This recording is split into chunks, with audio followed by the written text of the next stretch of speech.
mich heute geohrfeigt. Seitdem, ich sehe und höre einfach alles, was ihr macht.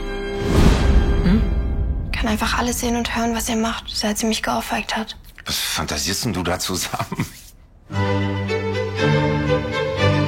Du hast geraucht mit Max. Siehst du diesen Tisch da? Du willst, dass ich mich da drauf beuge? Ich dein Kollege heute wieder genervt. Entschuldigung, ganz kurz. Ich muss leider sagen, dass ich mir wegen des Covers nicht ganz so sicher bin. Tschüss. Woher weiß Marielle das, was wir tagsüber gemacht haben? Sie hört uns an. Auf der Arbeit auch. Weißt du, eigentlich sollte ich dich jetzt vor allen Kollegen hier... Es ist, als würde ich es selbst erleben.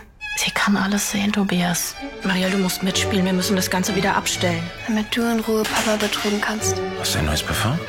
Du musst ehrlich sein. Und wenn du dich irrst, bitte verzeih mir. Ich glaube, das tust du. Und ich glaube, du solltest ab und zu mal einfach deine Klappe halten.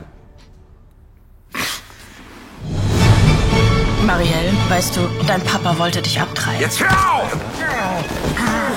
Es tut mir jetzt so unglaublich leid, Mama. Das ergibt dann gar keinen Sinn mehr. Also, Und musst nicht eifersüchtig sein. glücklicher geht's nicht. Denkst du nicht auch, dass die Ohrfeige ein guter Versuch wäre? Papa macht das. Schlagen ja schon eher immer die Männer. Nee, also, ihr Frauen habt ja die viel intimere Bindung zu euren Kindern. Und